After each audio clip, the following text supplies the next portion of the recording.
to be fouled. Oh, shame. That's going to have a crack. He is, you know. Oh, I say. Messi. Oh, brilliant skill from Lionel Messi. Surging forward with real menace here. Brilliant from Messi. Oh, what a goal that is!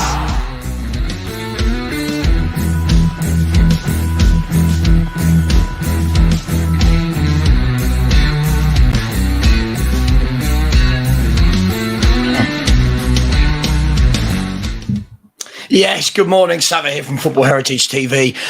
You could probably hear my voice here. It sounds absolutely dreadful. Apologies, we are late because of me, nobody else. I overslept, I forgot to set an alarm, and I woke up at about 9:45. So apologies, everybody, that was my fault. First of all, welcome. Kate, how are you? Been a big weekend for you as well, for different reasons. How are you? Yeah.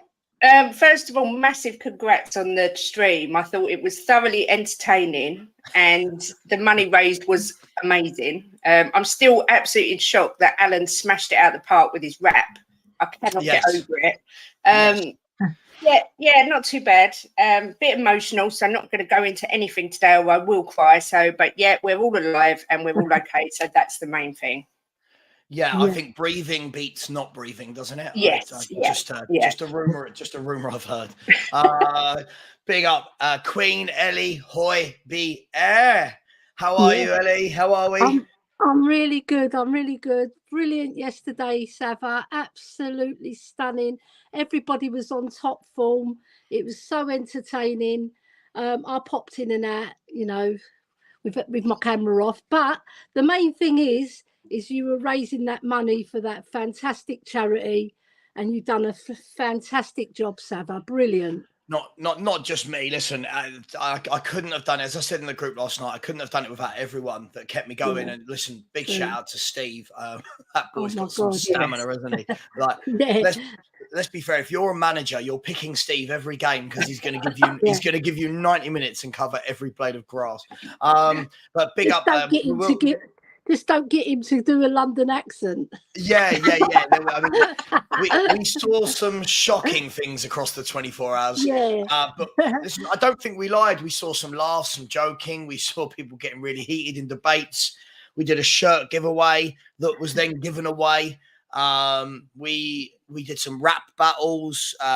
Steve fell asleep, I think, and then pretended he didn't. We saw a lot of stuff. But the positive side is that on the Just Giving page, we raised £3,148.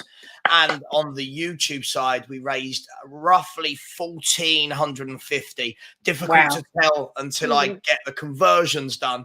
And that will obviously be added at a later date. So thank you to everybody. There were some massive donations that came in from people. So big up. Listen, we've got a couple of subjects to talk about this morning. By the way, from today, people, the morning chats with Savva are going to be an hour and an hour only. We're not going to do an hour and a half, 2 hours. I feel like we might be flogging a dead horse if we do that without transfer rumours and activity. So let's try and squeeze in as much as we can. That will be every show moving forwards. If we go 5 or 10 minutes over, it's okay. I just don't want to do 90 minutes to 2 hours every single morning. Ladies, it's quite interesting. Finished the stream yesterday. Fell asleep on the sofa for like 7 hours. And then when I woke up, Fabrizio Romano had given the here we go on a player that I'll be honest, I'd never heard of. I've seen loads of people now pretending that they've watched Vuskovic play for the under-16s hundreds of times and they know everything about him. But we got the here we go. He's 16, Luka Vuskovic. I'm going to bring up the screen to show you exactly what Romano said. And for me, it was completely out of the blue. Hopefully everyone can see that, and that's big enough. Has said, exclusive, Tottenham on the verge of signing Croatian centre-back, top talent, Luka Vuskovic. After top project for his development, we'll talk about that in a minute because I have no idea what that means. Vuskovic only wants Spurs despite interest from 5 more top clubs. Personal terms agreed. Clubs finalising paperwork. Here we go. Now, before I ask a question, I'll just let you know. So I was like in a bit of a kind of what's going on here? And I looked on all the WhatsApp groups. Were like, oh my God, we've signed a player. And I'm like, oh my God, we've signed a player. And then realised that he's 16. and won't be joining Tottenham until 2025. Ellie, let me start with you. Do you think we're going to start seeing a lot of this now? We've already got Ashley Phillips in, who's young. You've got Valise, who's a young striker. Now Vuskovic is 16. Is this Spurs way of saying that up until now, we've not really probably done the buying young players very well or generating our own young players very well, and this is going to be a new method that we go down? Probably. I wouldn't put my house on it, though, because it's only it's only 2 youngsters we've brought in, really, and the other one we've thrown straight in. I know he's only 22, BDV, but you know what? If I was a youngster in the academy, though, I'd be sort of thinking, well, like that Pat Skotsky, they've let him go, and then they've brought in this unknown who we've not heard of. They must have seen something in him, though, Savva, for us to sign him. But at 16, the project they're doing is to make him play football, I presume. That's the project. Get him playing as much football with our youngsters as possible to get him used to our style. You know, because I believe that Postecoglou is doing the same style throughout the club, which is a fantastic way to go, I must admit. So let's see what happens, because at the end of the day, he's only a 16-year-old lad. He's still got a lot to learn. He's probably wet behind the ears. He's coming to a new country as well, you know, which is going to be a big wake-up call for him in terms of the culture. So, you know what? The last Croatian player we signed wasn't too bad, was he? No, he was all right. Yeah, it was pretty good.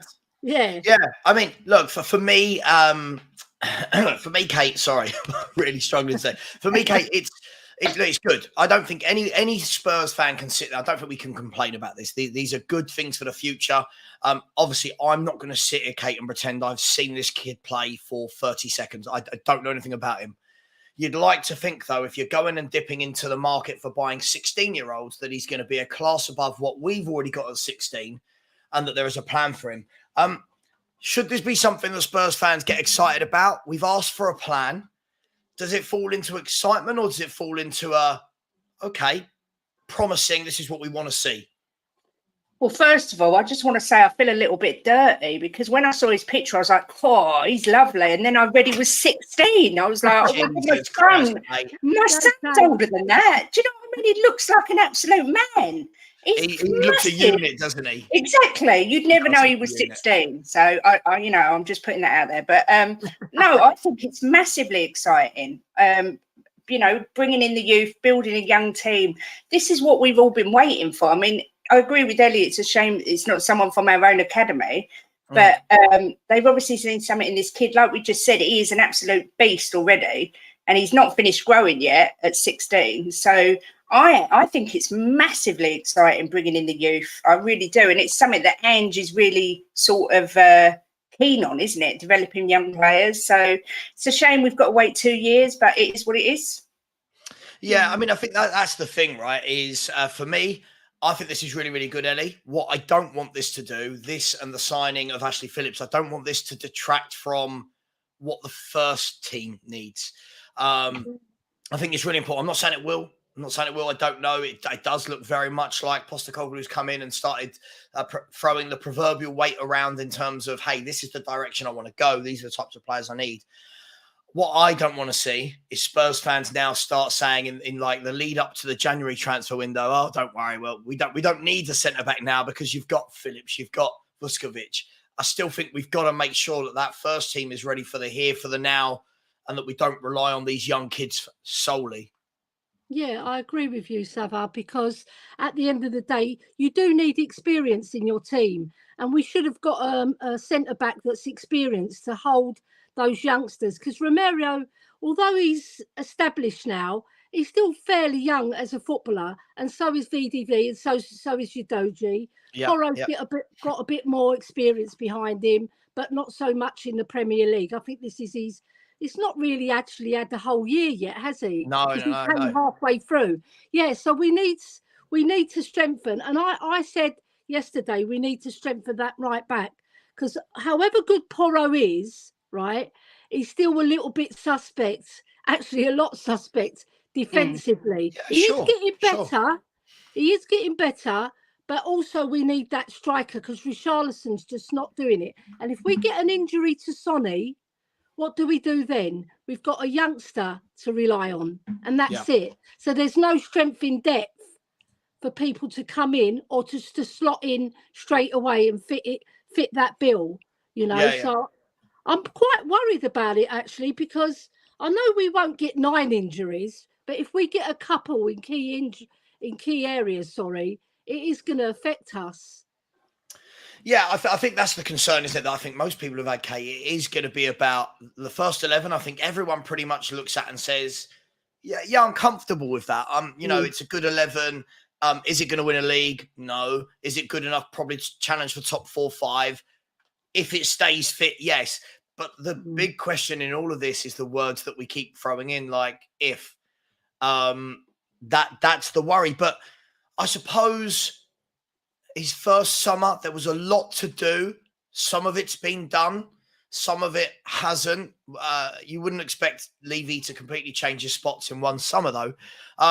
Positive, right? Surely the road looks positive. It looks clear ahead. There's no obstructions. There's no, if you were looking at sat-nav, there's no red line to show that there's a massive congestion up in front. It's good at the moment, right? Yeah, I think it's good at the moment. I still think it was gross negligence to not get another centre-back in. I really do. I think we've been crying out for a new defence for so long. And when VDV eventually came in, I was like, there's no way they're not going to bring in another one. And I agree with Ellie, Porro and Royale, neither of them make me particularly comfortable. They're doing okay, but they worry me. So, but I'm trying to look at the positive side. The first 11 is decent, but 1 or 2 injuries in key areas, which, let's be fair, if we get an injury in any area, thinking about it, we're back in the poo. It's as easy as that. Yeah, let's be brutally honest. I mean, I talk a lot about, okay, what if Maddison goes down? What if Romero goes down? What if Basuma? Let's be brutally honest. It is the 1 to 11 that if any of them go down, the drop-off is absolutely huge. And for me, it's not just, Ellie, it's not just the drop-off in quality. It's the drop-off in style. So, for example, with Porro and Doggy, you know what you're getting. You know their pace, their power, their engines going that way. The moment you then drop in Davis and Royale, you completely lose that pace, that power, that drive forward. It's, that just using those two, for example, the drop-off from Vicario to Forster, from Van der Ven to whoever, from Romero to whoever. These are huge drop-offs, aren't they? Yeah, true. You lose the fluidity, you Yes. lose passing, the quickness in the team, the speed. Although Emerson's not a slouch when it comes to running forward, his passing it's just average, isn't it? Yeah, it's not Porro. Sorry, Nick, but he is average. I know I say Højbjerg's, he's average. Well, 16 minutes. Let's put it straight, right? He is average compared to Basuma, compared to Maddison. He's not getting there, right? Yeah, in terms of pace, quickness, moving the ball, moving off the ball, everything, right? So there's a big drop off. And it's evident when you see that Fulham game, especially when there was 9 changes. I mean, that was like atrocious. I didn't know what team I was watching. Even that was worse than Conte ball. And that's saying something, Yeah, I don't want to go too deep into that. I get in trouble. And obviously this is what kicks off the biggest debate of the weekend. I didn't think that would be the biggest debate, but it was. But you're right. I mean, Kate, the thing is as well, I mean, we're adding Son into that bracket of we can't get him injured. And of course, Sonny is our main attacking threat. But we're not talking about a guy that's been prolific for the last year and a half here. We're talking about him as though, and listen, I agree with Ellie. Got to keep some fit. But the worry is then you're trying to keep a guy fit there that, all right, got a hat-trick against Burnley. I would expect a top international striker to be scoring goals like that against a promoted team. Last year, didn't score in many games in the league. You've got Valise, who we've been told, I think, I can't remember word for word, but I think Postecoglou said that he was going to be more towards the back end of the year, of the season. this begs the question: in the January window, do we need a forward, or is this what Brennan Johnson has been bought in for? Is he a forward? I'm not sold on this sign. I'm not sold yet. I'm not sold. So a lot of content there, but I was saying straight off as soon as we signed Brennan Johnson, I went back and I watched a load of his videos because I didn't know much about it really.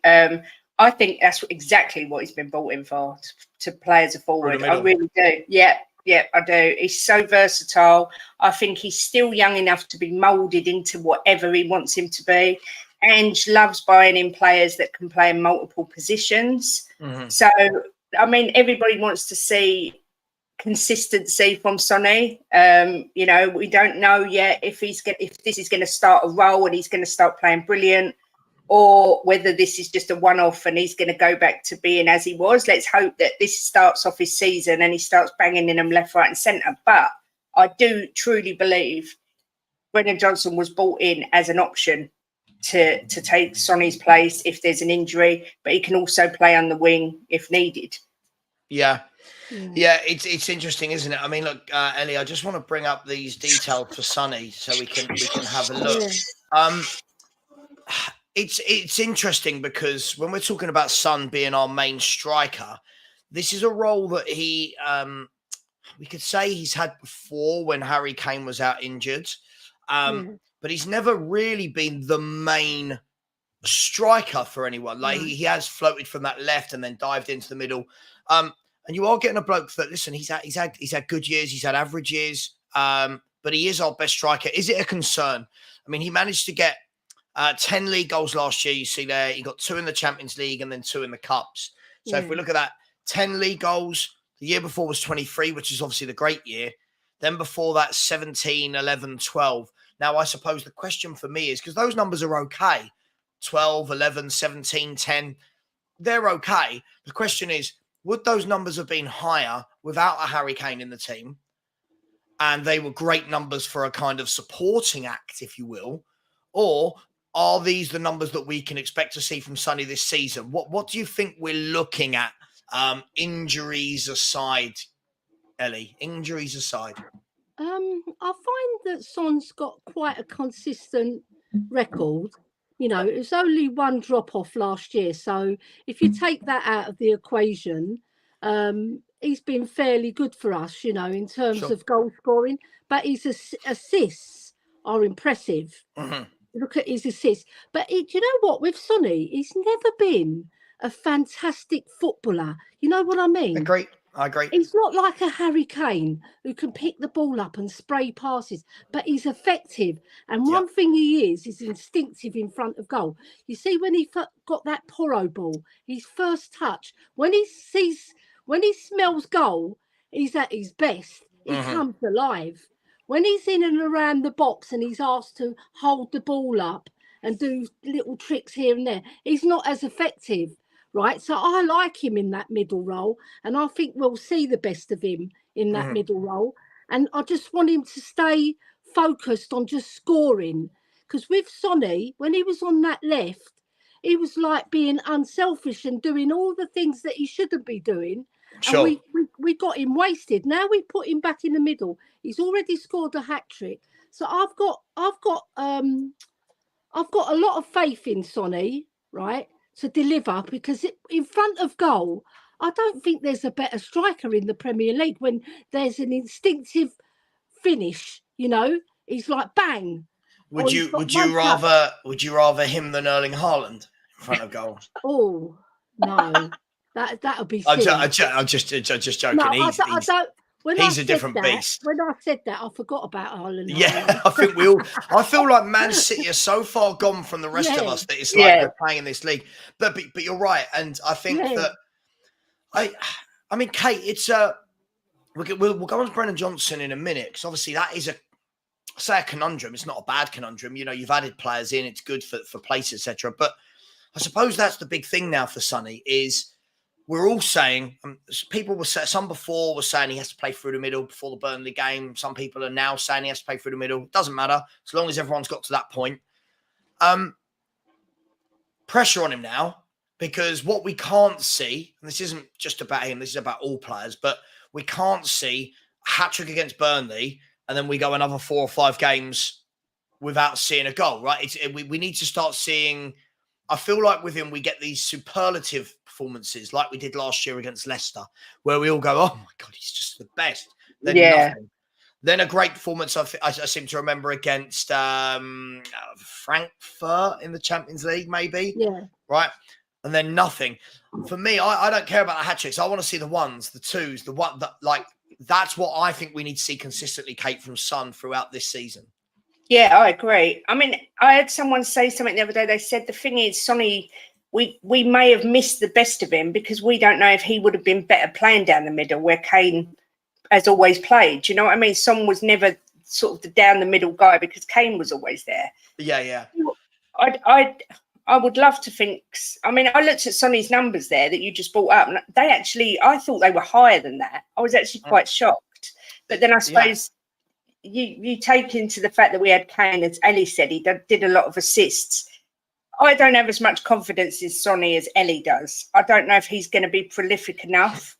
All I hope is the goals are going to come from everywhere else all over the pitch to make up for it.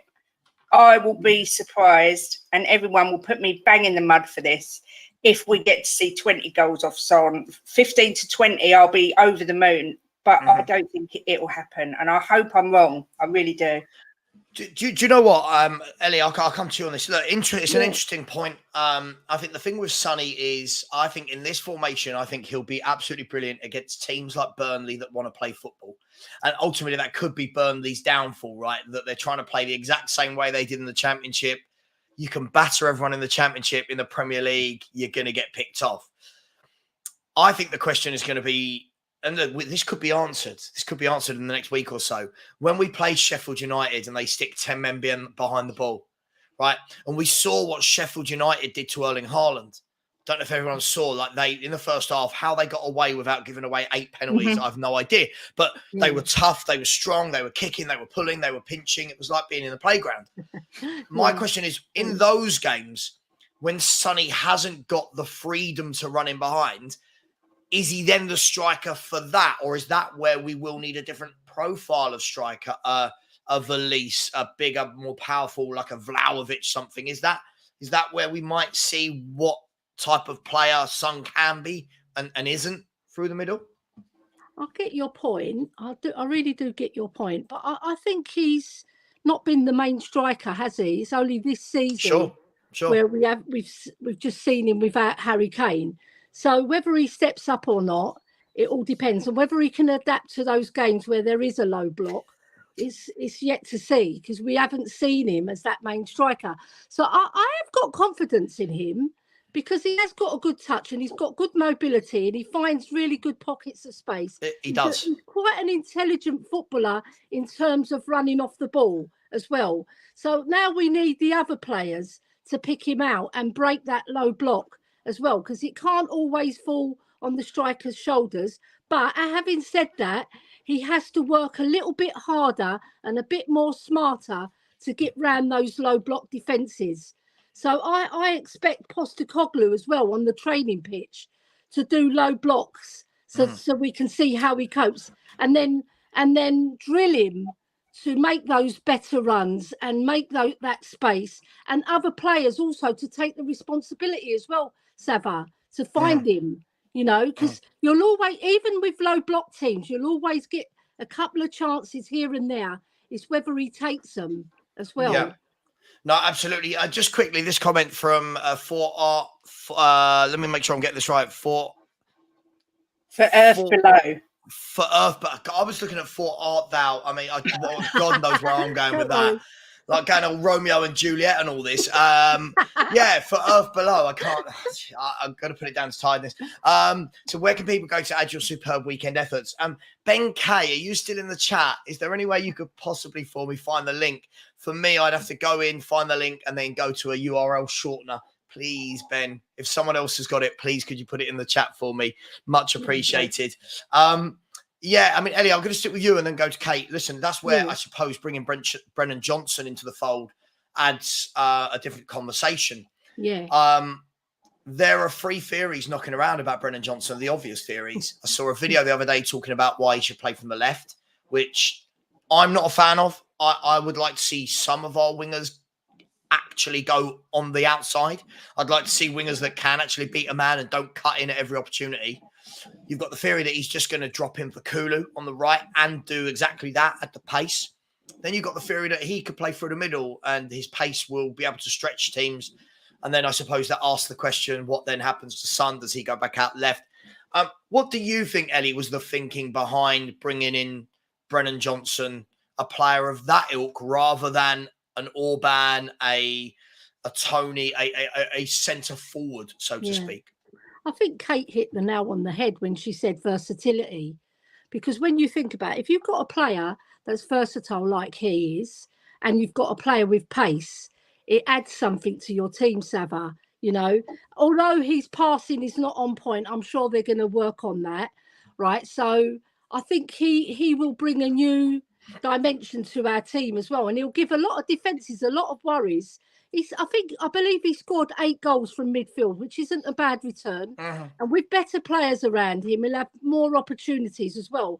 So I can see him coming in. I think, you know what? Kulu is the one who's probably going to get the snip onto the bench. Right? Sorry to use that word, gentlemen. No. It's all right. It's all right. You know, every male in the chat just went, like, just to kind of, Shut up. Yeah. But, you know, the guy has got footballing skills, right? And he can run at pace. He can beat players. You need that in your team. We had it with Gareth Bale. And I'm not saying he's Gareth Bale quality. That's far from my thoughts, right? But he can add pace. And it's very important in this day and age to add a bit of power and pace to your team. And I believe that I think because he's so versatile, it's a very good signing, right? It can bring goals as well, which is an added bonus. Yeah, I mean, he is. I mean, Kate, listen, the question I'll ask then on Brennan Johnson is, from what I've seen of him, obviously playing for Nottingham Forest, I remember watching him in the Championship and everyone was raving about him. And obviously you get lots of that with players in the Championship, and then it's, can they come up? Can they do the same thing? I like his pace. Obviously, I think everyone likes his pace. I don't know how technically good he is. Now, I'm not saying he isn't. I'm just saying from what I've seen in the style that Forest played, I don't think that was what they were trying to utilise from him. They were very much a team who played in transition, picking the ball up deep and then giving him 50, 60 yards of grass to run into. Spurs are very much a team now. It's mad to say this over the space of 4 Premier League games, but we're very much a team now that we don't sit back. We play in the other team's half, and that means that when our wide men get the ball, they've not got a lot of room between them and the byline. They have got one defender to take on. There's probably 15, 20 yards. And the difference between having 60 yards to run into to stretch your legs and having 15, 20 yards and to say, right, you've got to stand your fullback up and take him on rather than running at pace and power the way Bale would. That's what, for me, he's got to adapt into. But do you see him as a good enough footballer from what you've seen in terms of the touch, the control, the passing, the link up? Or do you think we're going to have to be patient on that front? I mean, I can only go by what I've watched. I don't watch show reels because they make everybody look brilliant. But I have gone back and looked at quite a few performances at Forest. I think he's got massive potential, and I really do have faith he's going to do good. He can use both his feet. He's happy to take a man on. He can play more defensive. He's quick going forward. He's got a great strike on him. Honestly, I'm going to predict that within a year, 2 years, he's going to be one of our very best players. I really think he's got massive potential. Yeah, I mean, but you and listen, you've already said you see him playing through the middle, and Ellie sees him probably taking the place of Kulu, who's getting the snip. I mean, I watched him the other day for Wales, and I've got to say, I wasn't convinced by him as a footballer. If I'm brutally honest, there was nothing about it that made me go, yeah, this is the guy we should have got for 47 million. Now, I'm harsh. Everyone knows I'm really hard to please, right? Yeah. But what are the expectations of him this year, ladies? What is it that we need to see from Brennan Johnson? Because you know what fans are like. They will jump on him after 2 games because we'll have set these unrealistic expectations. What constitutes a good season for him? Is it goals and assists? Is it just learning the system? Is it being available for multiple systems? What constitutes success for this signing? A bit of everything, I think. I mean, I didn't see the Wales game. I'm going to be honest, I didn't see it. But I did hear he didn't have a great game. But I think it's a bit of everything. Spurs fans want to see players that try and play for the badge. They want to see him trying to adapt to the system. We want to see him trying to get in space, assisting, scoring. If there's, I mean, for me, I think he is going to end up being a big step up from Kulu. Kulu doesn't do it for me. I know he's strong, and I know people say what he does off the ball and whatever, but I think this guy's going to end up being a step up from Kulu. But yeah, I think just a bit of everything. If we see that, maybe if he can whack in a couple of goals and assist, then great. But we are going to have to be a little bit patient. You know, he's got to learn the system, but yeah, I think I'm feeling positive about it. I am. Yeah. Listen, I'm looking forward. Listen, I think I'm at the stage where I think, I think first of all, we shouldn't cancel people's opinions. And what I mean by that is during the summer, there were people during the transfer window, there were people questioning the signing. I'm one of them. I don't think there's anything wrong with questioning a signing. I think that to the point until a player signs, you question it. And then after that, you can say, all right, cool. Now the manager's made his bed. He lies in it, right? So for me, I'm more than happy to give this guy a go. It's when I sign players who are ready-made internationals like Richarlison that I get frustrated because you've seen him for years and years and years. Then you sign him even though he's bad, but I won't get into that.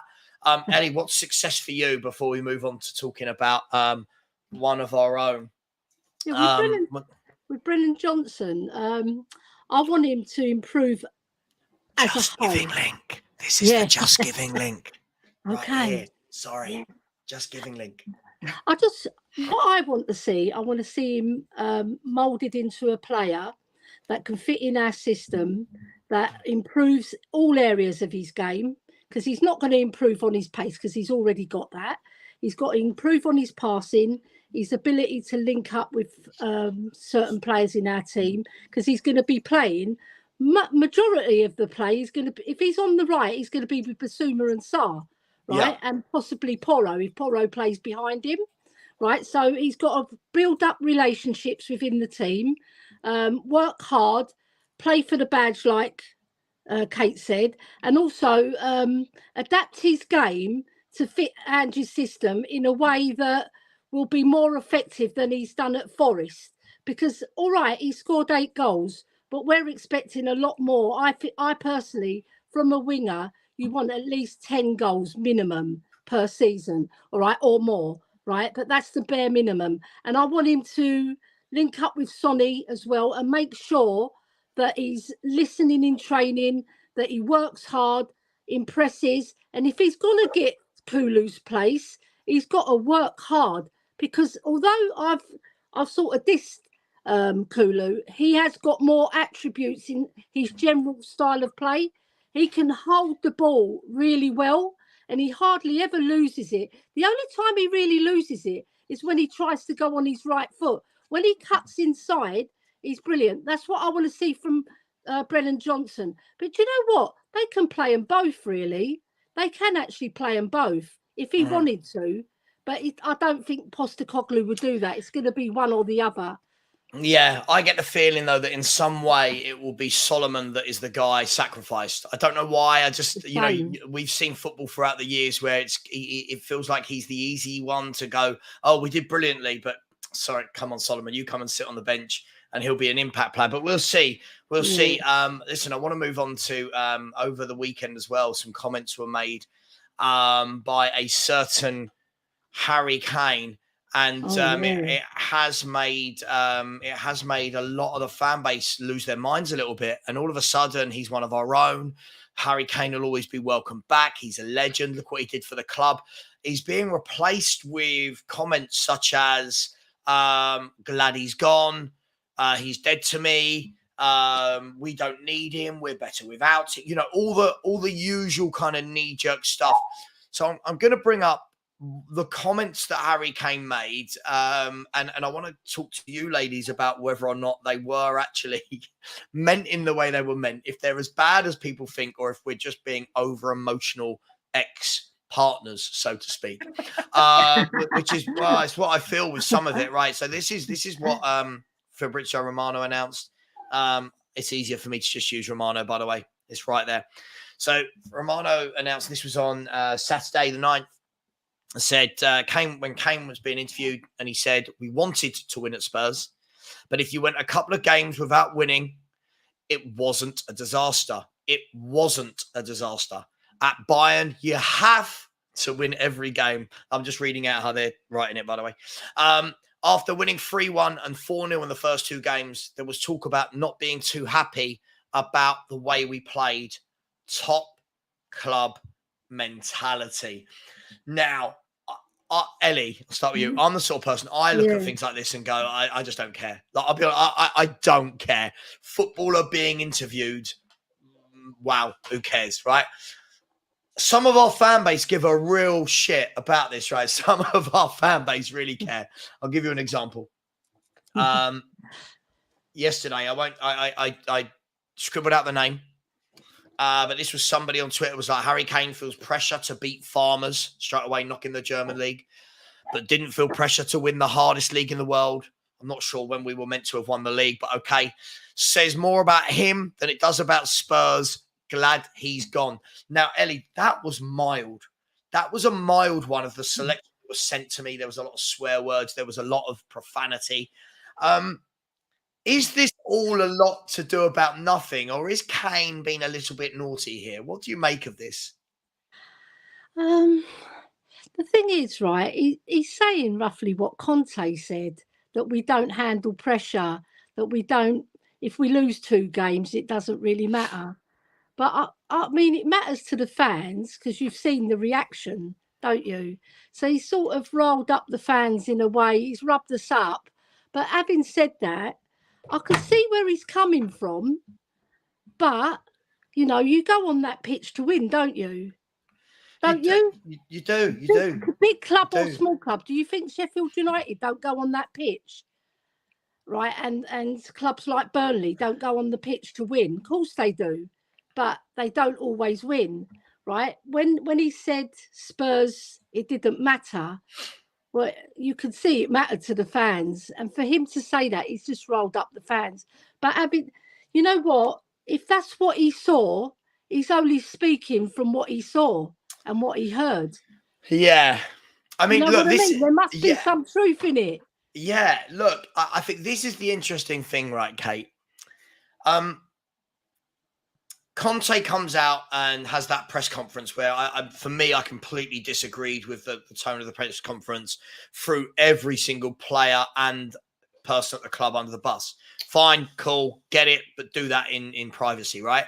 And it was Spurs fans going, oh, brilliant. Someone said the truth about our club and he's called it as it is, blah, blah, blah, blah, blah, right? Harry Kane leaves and now Harry Kane's no longer at Spurs. It's, oh my God, I can't believe he said that and blah, blah, blah. I'm just playing devil's advocate, Kate. Isn't he doing exactly the same thing? Isn't he just telling the truth? And the fans keep saying they want the truth. I don't know. I don't know. I don't care about it, but some people really do. I don't really care about it. It was water off the duck's back when I read it on Saturday. Yeah. Same for me. To be fair, I think he's shown a little bit of a lack of class because I think it's a little bit disrespectful, not to the club, because it may well be a dig at Levy, because there's rumours about Levy not letting him say goodbye and all this whole nonsense. Yeah. But I do think he knows the fans, how much the fans adore him and the club. And it was a little bit unnecessary. Do I care? No. Does it change my opinion of him? No. Will I still be grateful for him? And I still wish him well? Yeah. I mean, people have been going, I'm a Dortmund fan now. I hope he wins nothing, rah, rah, rah. Yeah. I don't care. He doesn't play for us anymore. I don't really care. It's just like if you split up with your ex and you start bad-mouthing him a little bit. I mean, it wasn't terrible. He didn't say Spurs are absolutely rubbish. Well, Kate, this No. is it. When you actually look at the statement, I'm looking in there to think, is there anything that makes you go, oh my God, I didn't know that. That is awful. I think we pretty much knew that there was something not right and there wasn't that kind of, I don't want to say winning mentality, because I think it's all well and good having a winning mentality. But I still believe that you've got to have the winning players, right? Us three could all go and play for Spurs right now, and our mentality is we want to win the treble and the quadruple or whatever. Yeah. Doesn't mean we're capable of doing it, right? It's so I'm just a bit.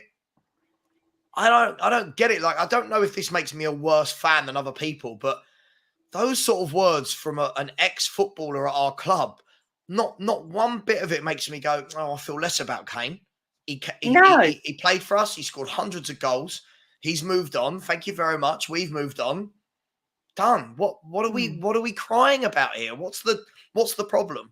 The thing is, all us fans always say, oh, you know, we're small club mentality at this club. Do you know what I mean? We all say it, and yet he says it, and it's like, oh my God, how dare he? Yeah. I just think everyone needs to take a chill pill. He's gone, move on.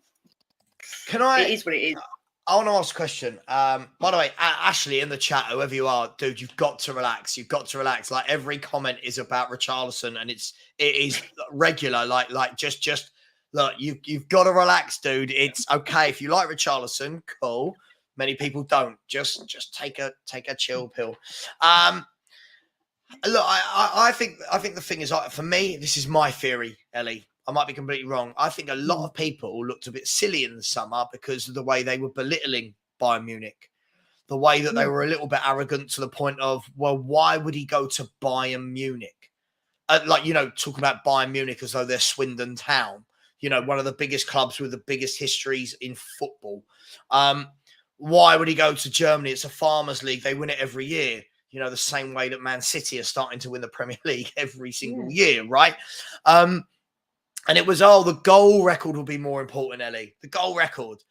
Winning a League Cup would be better than winning a Bundesliga. I feel like a lot of these people were very, very narrow-minded and naive with these opinions. Now he's gone. I think they're starting to realise that, and I think it hurts them a bit more because they put their head in the sand. Just going to throw a bit of fuel on that fire. There's a lot of that, isn't there? Like, other leagues are not as good. When I've watched other leagues, they're fantastic. I mean, Bayern Munich, to win their league every year is because they're an elite sports club. Yeah. They play to win, right? That's why they're winning it every year. It isn't easy. You still got to put the effort in.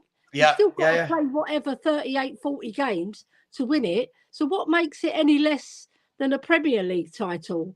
Plus, you'd argue in Germany, there's very technical players, very good defensively as well, and I don't know, it's just an arrogance, isn't it? It's an arrogance that our league is better than every other league. Yeah, we get this all the time. Their leagues, they're on a par, just put it that way, and some of them are even better technically. The Spanish league, I've watched the Spanish league. They're fantastic footballers. The way they control the ball. Yeah, oh my technically. God. The Dutch league as well. Technically brilliant. I think the thing is, Ellie, I've always said this when we're talking about the difference of leagues, if we go off on that tangent slightly, I always think that people always go, oh, the speed of the Premier League. From the days when I coached, you played, that sort of thing. Sometimes speed doesn't necessarily mean best. Sometimes I watch Premier League games. Sometimes I watch Premier League games and they're at such breakneck speed that I think you lose the quality. You lose the accuracy of the passing. You lose the accuracy of the build-up. And you go from end to end and people go, oh, this is great. If a game is end to end, all it means is that neither team have got the composure to retain the football. Right? Yeah. If you are just seeing bounce, bounce, bounce, bounce, it means the defenders are just lumping it forward, or it means that your strikers can't hold the ball up or whatever. I'm not saying the Premier League isn't a great league, but the disjustice done to these other leagues is absolutely mind-blowing, in my opinion. I think it's mind-blowing. Also, Savva, the best teams throughout history are the ones that know how to slow it down when you have to and know when to quicken up. You see Man City, you watch them. It's a slow build up, then quick, bang, in the goal, right? And they know when to be cultured and when not to be cultured. You know, they know when to quicken it up, and they mix it up. So it confuses teams as well. And the mobility of the players as well, you know, and the fitness, that comes all into play as well. So there are teams that do slow it down as well. You don't have to be at pace all the time. 90% of the game. Come on. Yeah. Do you think Glenn Hoddle needed pace? Do you think Sheringham needed pace? You know, these players, intelligence in football as well. You know, you've got to bring that into play. Yeah, I mean, Kate, I think the thing for me is what I said all summer, and I was absolutely not for this in whatever WhatsApp group I was in. The fact that I come and put my face on screen every day and put the opinion to my face, right, which I think is very different to people who can bash you in chat groups, right, is whatever we think about it, right, Bayern Munich are one of the biggest clubs in world football. They've got one of the biggest histories in world football. They're always one of the top 4 favourites to win the Champions League. No matter whether they're in good form or not, they're always up there in the bookies' odds because they are Bayern Munich. A little bit of it is Kane's been asked, and I suppose some of it, if I'm playing devil's advocate, is, but he's got to show that he's got now the mindset is different. He's got to show that he is, because of the stick he's been getting individually. Forget Spurs. He's been getting a lot of stick throughout the years of, have you got the mentality to go further? Are you a winner? Let's be fair. We have that debate as Spurs fans. Was he a winner? Was he all this stuff? So the moment he's come out and said, listen, my mindset is changing now. I have to do this. I didn't have to do it there. I don't necessarily see that he said anything wrong. I can't argue with you. I don't get upset by that. I think fans getting upset by it, I think you've got to take a little bit of a look in the mirror and go, come on, you're adults. What are you upset about? I don't know. Yeah. I might have offended loads of people there. Has the video actually come out of him saying it? Like, have we seen the press conference or anything? Because I've not seen it. I've not seen it. No. No. The 24 hours of the sleep, I've not done anything. Yeah. And everyone was saying, you know, they didn't ask him about Spurs. He brought Spurs into the conversation. You know, this guy has just made a massive move. He's been at Spurs all these years. He's made a massive move to Bayern. He's trying to endear himself with the fans, with the club. Yes, maybe he could have done it without putting Spurs down, but really, it's not like he said, you know, I've played for a mid-table team and they're crap. Right. What he said is I can't understand why everyone's having a meltdown. I can't, honestly. He's not said anything wrong, and people are so quick to forget how magnificent he was for us. You know, just get over it. Just move on. Yeah, listen, I agree. I mean, I think one of the things we've got to look at, Ellie, as well is so many people, like, it's different. Like, it's all opinions. So many people for years have said, Daniel Levy has let Harry Kane down. It wasn't that Daniel Levy let Spurs down. It was, if Kane leaves, it's because Levy didn't back him. Levy made these lies to Kane when he signed new contracts and he didn't build around him. Then the moment Kane has basically said that, right, in as many words, people want to jump on him. It's like, hang on. Yes, 2 things can be true at once, but we can't really go and jump on Levy for not building around Kane and not putting that mentality in. Then when Kane mentions that we didn't build that winning mentality, we then have a go at Kane because he's not here anymore. It just all feels a little bit, I feel like it is you've been dumped, right? You've been dumped by the love of your life and you're hurting, right? Some of us move on, we go and find our next partner, right? Others just want to mope about eating ice cream, watching romantic movies and go, oh, I miss my, right? It feels like that to me. I'm going to call it out. Yeah, the difference is we're stuck with our club, who are our mistress. yeah. We can't go anywhere. We're stuck with Levy as well. Like, can we have an affair with Man City? Can we have an affair with Man City? Is that all right? Yeah. The only thing, don't include Pep because he's boring to me. Yeah. We'll have Postecoglou still as our manager, right? But you know what I mean? It's like a stigma. It's like, don't call out a player who's actually said what everybody else has been saying. You know, we've been saying our club do this, that, and the other, not to progress us, right? And then the minute our player says it, we jump on the bandwagon and criticise him. You know, just move on, for God's sake. Just move on. Look, we've got a fantastic team now to get behind, and we are a proper team. Let's put our energies into that rather than what Harry Kane is saying. Yeah, maybe I'm heartless, but like I read comments like that and go, oh man, like you expect it. It's like look, let's liken it to this, right? Forget whether you were a Poch lover or Poch, not carer, whatever the terms are. When Poch did that interview on Chelsea TV the day after he joined as manager, right? We'd all known he was going to be manager. They'd announced it like a month before. He then does his first Chelsea TV interview. He's talking about how they've been the best club in the country for 20 years, which they have.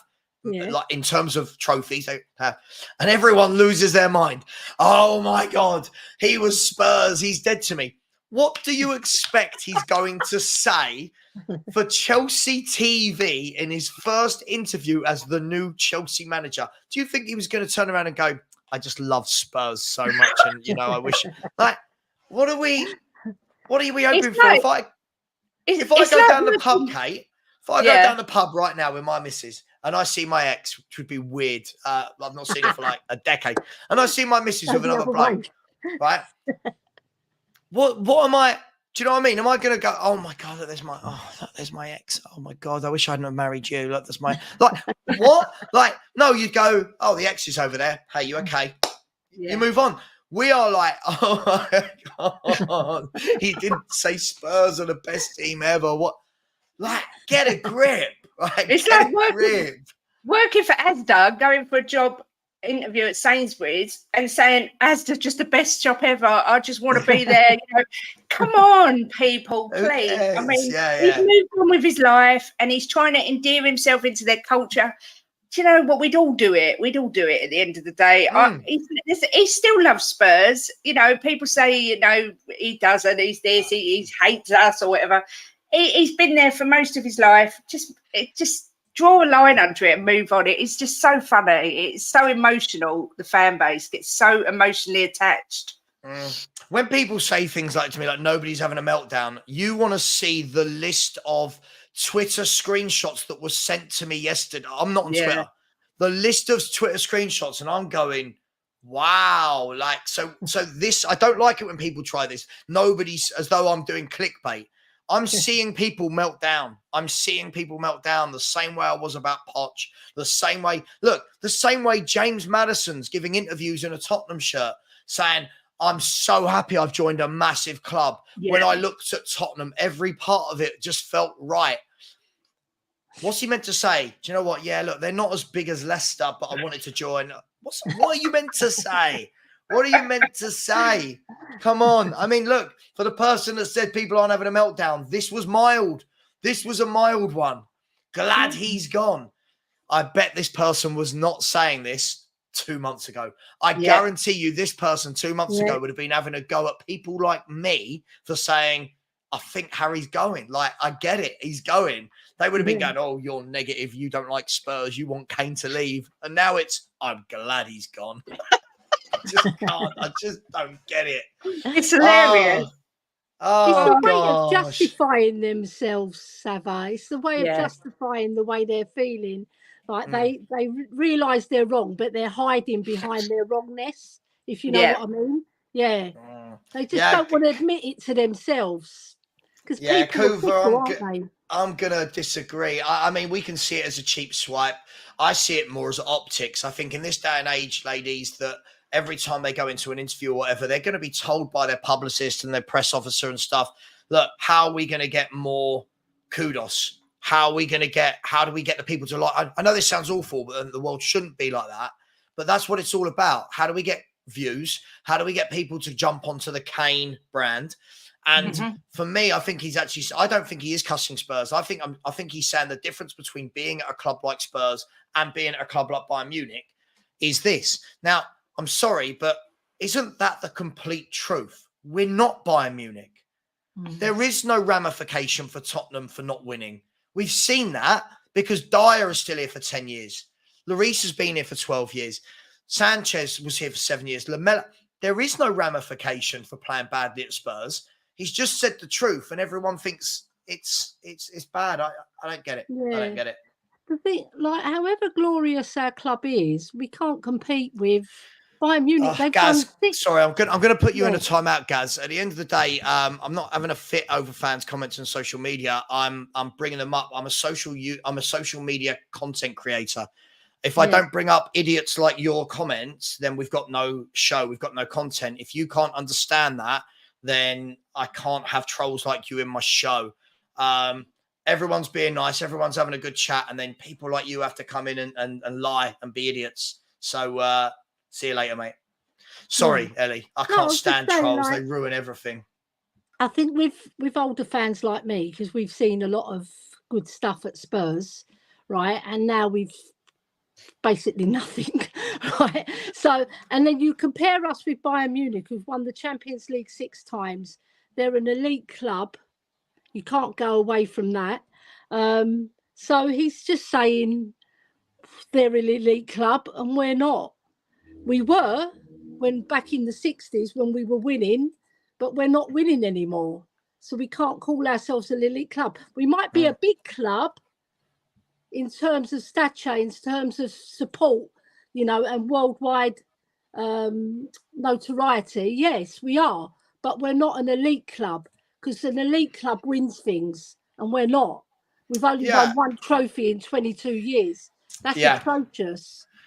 I suppose, look, to round off that whole conversation, Kate, what I don't understand about it is we sit here, not us, the whole fan base, we've been sitting for years and years and years talking about never winning things, talking about the players' mentality, talking about not being better, talking about why don't we do this, why don't we do that, why don't we do this.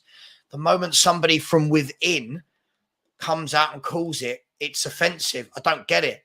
Surely people should be looking at that and going, right, that's what we need to do in the future to not lose your players like Harry Kane. Exactly. That's what you need to do. That's what I don't understand about it is I feel like it's almost like everyone's really, really sensitive. Like, oh my God, I can't believe you said this about my club. Good. I think it shows where we've been as a football club for the last 15 years, that we've not been a winning team. Now, is Harry Kane part of that? Sure. Do I think Harry Kane should have stepped up in finals at times? Sure. But has he told a lie? Has he done anything wrong? I don't actually think so. I'm not sensitive to it. I don't care. To be fair, Conte, when I hate Conte with a passion. I can't bear the man.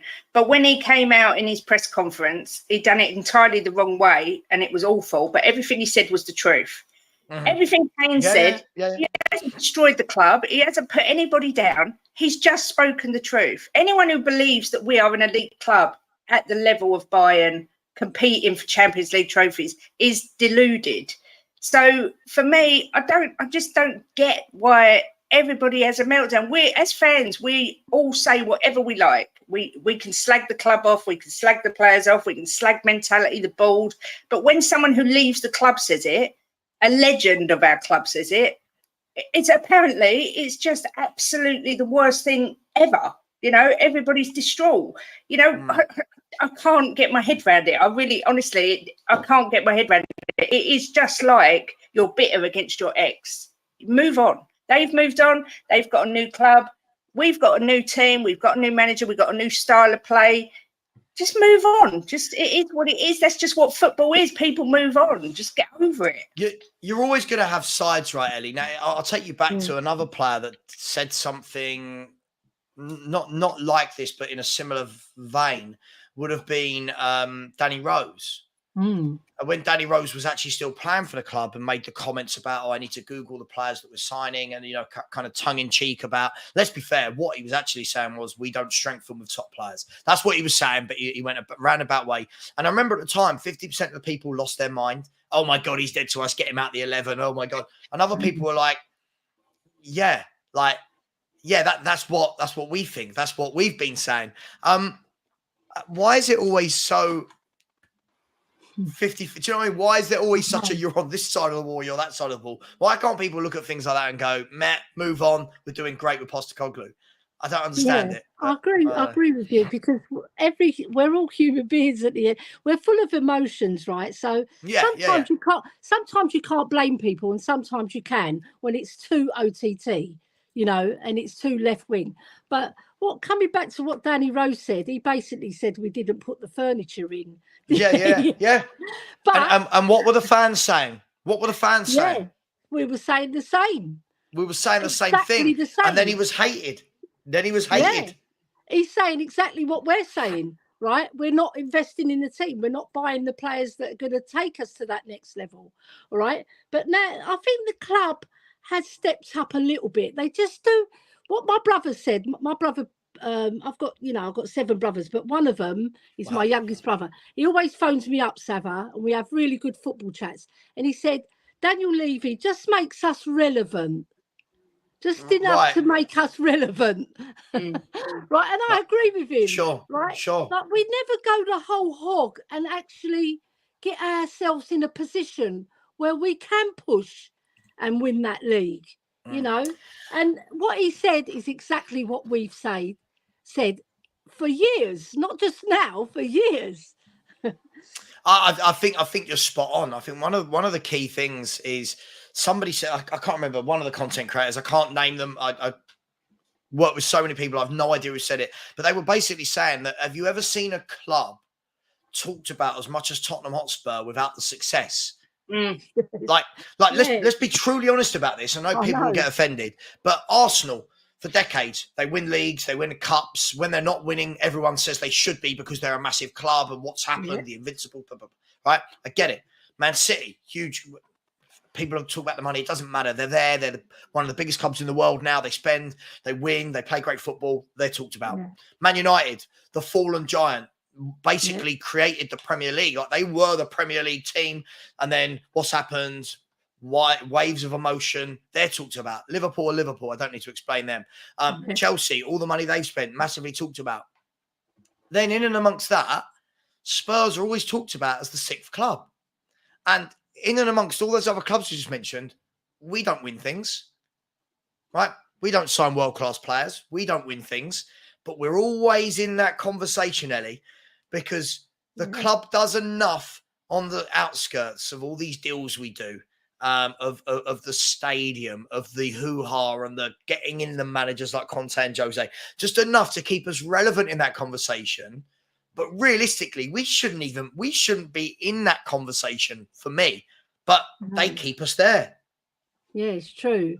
And another thing I've noticed, right? You know, the older fans like me, we always harp about the olden days, you know, when we were winning things. So we bring that into the conversation and it confuses the youngsters. Right. Because they don't even know that we were good back in the day, right? They don't know our history, right? So it's like you said, they just do enough. But what they do, they've got a fantastic PR and commercial side of the club. And we go all over the place. You see, we're big in South Korea, we're big in America, we're big in Canada, we're big everywhere, but we're not big on the pitch. That's where I care. That's where I care. I want us to be elite on the pitch and actually compete.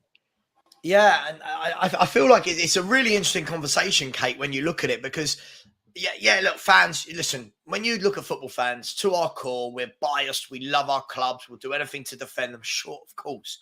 Yeah. I don't know about you. I felt that, I'm not calling you old, but I felt as I've got older, the way, you know, the way that we've all got older, I think that changes a little bit within me. And when I was younger, I would have fought to the death to defend Spurs. Our striker's better than your striker. You're rubbish. We're going to win this, blah, blah, blah. Then I think as I've got a bit older and you realise, hang on, that is just me saying it for the sake of being a Spurs fan rather than actually having the foresight to go, actually, we're not going to, you know, I'm not going to get myself involved in our Spurs going to win a title kind of competition, you know. Yeah. But some fans still have that. And I get it. When they're younger, I get it. What staggers me is the number of older fans, so to speak, if I say like my age and above, 40 and above, that still get offended by like these little comments from Kane and all these things that Danny Rose did and all this stuff. I find it quite crazy how so many people our age or older don't know what Spurs are yet, don't understand who we are as a football club still. I know. I mean, I'm 45, so I remember growing up. I lived on a street full of Arsenal fans. I was the only Spurs fan, but I would fight and argue with all the boys and girls that Tottenham were the best. And now I don't even bother because we're not the best. You know, it makes me cringe when I hear, I'm sorry, but when I hear the song at the stadium, by far the greatest team the world has ever seen. I just like, but we're so not that. Do you know what I mean? And I think I want to say I sound like an old woman, but when you get older, you realise you are just saying it because you're biased and you love your club. Yeah. But what's the point of trying to defend the indefensible? You know, the stats are there, the truth's there. We don't win anything. There's a lot of clubs that are far better than we are. So rather than go out and say, well, of course we're the best, we're Spurs. We've got the best stadium in the world. Do you know what I mean? You've got to kind of accept it. But what annoys me is when you get these older generation fans who will not have a word said about the club. Negative, nothing. Well, not just there, but there's others. But you can't say a word. Literally, you cannot say anything negative because they remember the good old days of all these trophies, and you know, and that's great. But we're not talking about history now. We're talking about currently, and currently we are not up there. You know how we get referred to as a top 6 club purely because of the revenue, the stadium, the history. But we're so far away from the likes of City. Even Arsenal, do you know what I mean? I think we're a long way away from them. What we've achieved so far, I know it's only 4 games, is looking great. But realistically, we're not up there. We're not. Yeah, I listen. I've always found it funny. I've always been someone that I like to, and I think my friends like this about me in football debates. Is I never ever go in with I'm Spurs. I'm just going to back it blindly. I'll have a I suppose that's one of the problems I truly find about the problem with me as a YouTuber, and I acknowledge this as one of my flaws, is when I go into other shows, forget my show, I can control my show, right? Let's be honest, I can control my show. When I go into other shows, like this afternoon, when I go on with Rants or when I go on with Matisse, and I got all the people in the chat that the moment you're asked a question, so if I'm asked a question about Liverpool, my answer about Liverpool is nothing to do with me being a Spurs fan.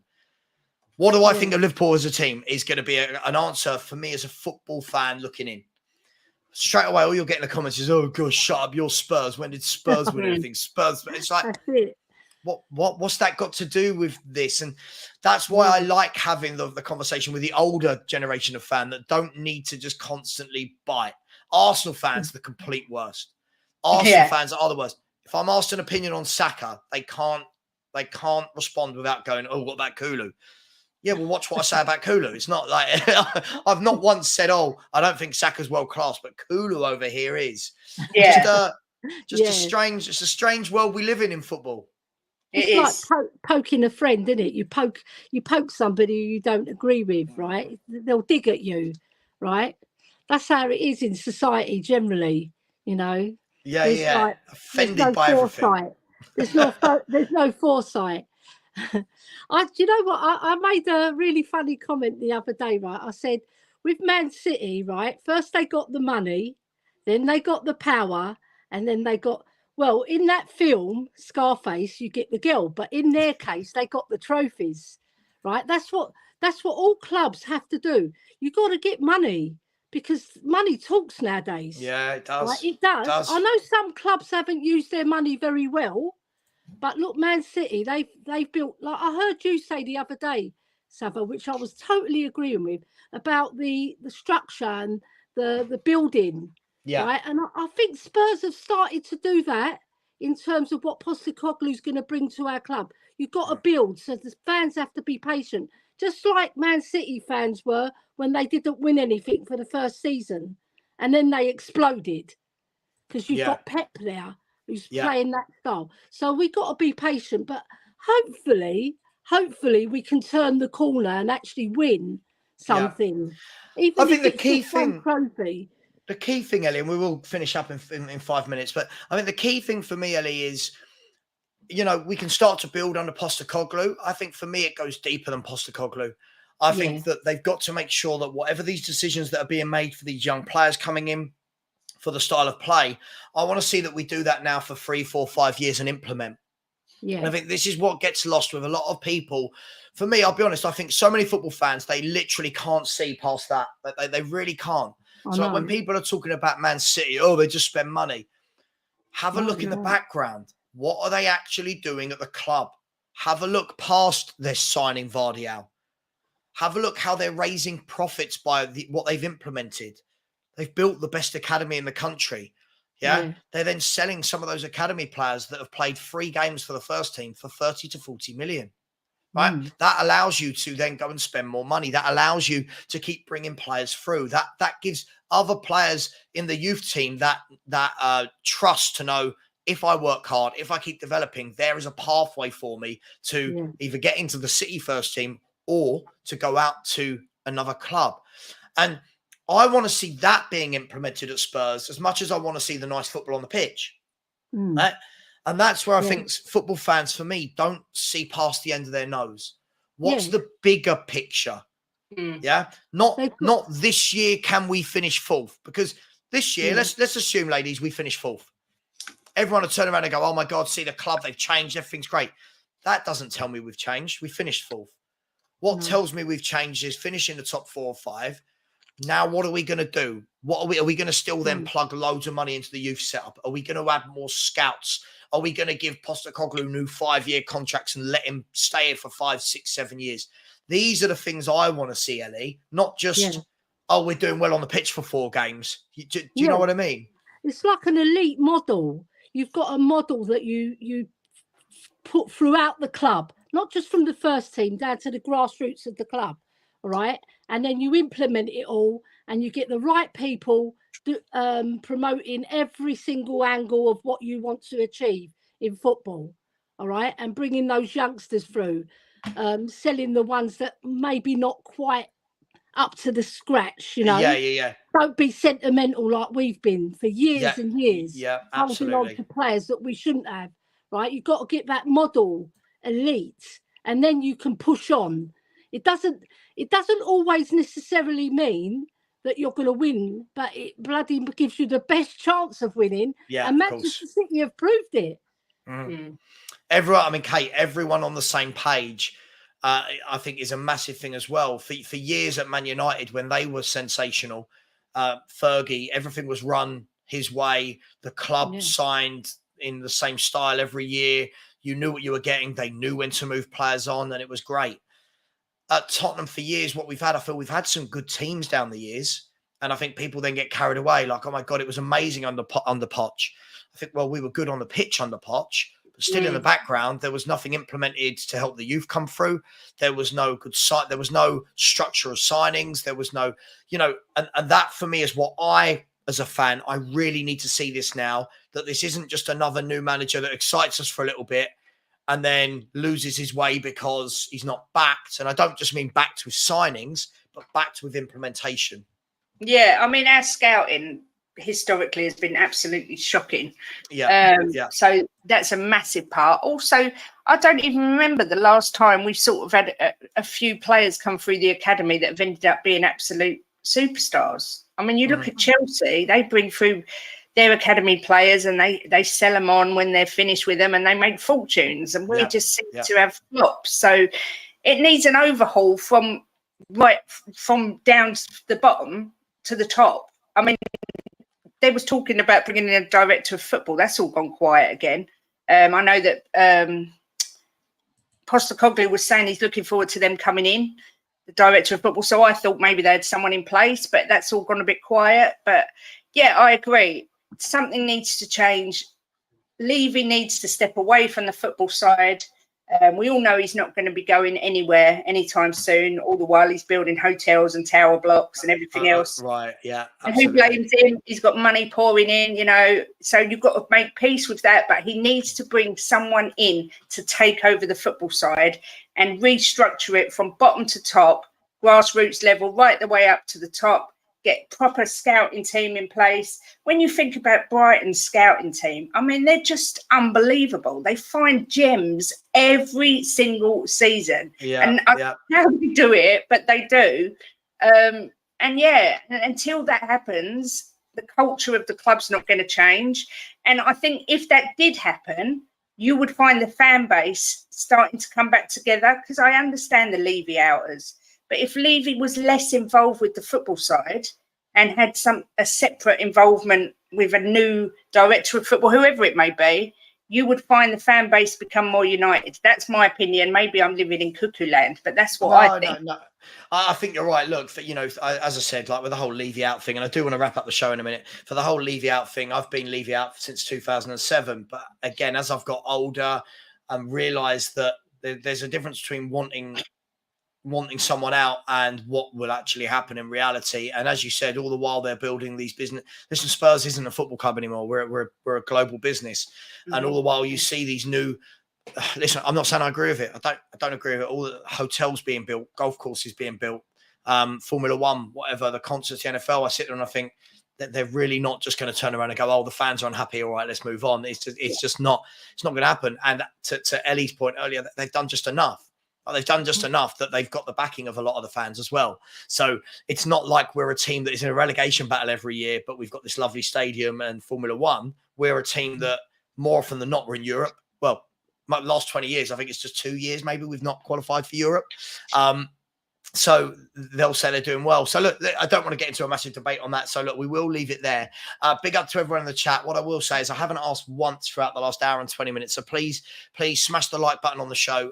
We should be at nearly 250 and we're only on 159. And please do keep subscribing. Thank you to the one person that did subscribe throughout the show. The link is in the chat. I mean, if you want to come somewhere where you're going to hear real talk, going to raise money for charity as well, we're going to have lovely ladies such as Kate and Ellie on the show, then what is not to subscribe for? Super chats I need to get to. Jim, big up, said, just want to say thanks everyone that looked after Kate for me the last few days, and a massive well done, Savva, on the 24-hour stream.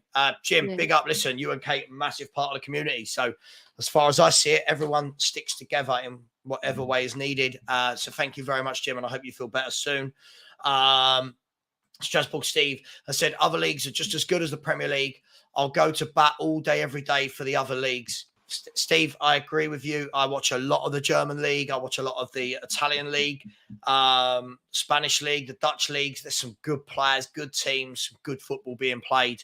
So there's when people use in Italy as well, pardon? Putting that out, there's some Adonises in Italy. The hair, that's the hair. The Italian league is getting stronger year in, year out. I know people don't want to admit it, but they're creeping up to these levels. Big up Steve for that. Tigaro said, let's not judge Harry too harshly. Let's be honest. If Harry couldn't play football, he would be probably digging holes under strict supervision. I think Tigaro, thank you for the super chat. I do feel like all of a sudden we're forgetting 10 years of impeccable service as a leader, as a man, goals. He's not done anything off the pitch that I can remember that makes me think, oh my God, look at this guy. I do feel like we're falling into that trap again of just losing our class a little bit. If we're going to listen, I'm not knocking you, but if we're going to keep digging him out, I think we're going to lose our class a bit here. No one was saying these things before he was going. Strasbourg Steve has said, I like the fact you're unbiased, Savva. I try to be as least unbiased as possible. Steve, I just think it makes for better conversation as well. If I came on here and said, oh my God, Spurs are great, we're going to win the league, every signing's great, every manager decision is right, what are we doing? We might as well not have YouTube channels, or we might as well not have Instagram, Twitter, Facebook. What's the point if we all agree? Big up to you. You can join Steve and I tonight. We're going to be doing some Euro 2024 qualifiers from 7:30 this evening. And Steve D has come in and said, I want to apologise for being drunk all weekend. Are you apologising to yourself or to your liver? Or you don't have to apologise to anyone here, mate. Listen, big up. Thank you so much to Ellie, Kate. Thank you so much. I'll see you again next Monday. Thanks for coming on, ladies. Brilliant. Thank you. Brilliant as usual. Yeah, Thank always you. a pleasure.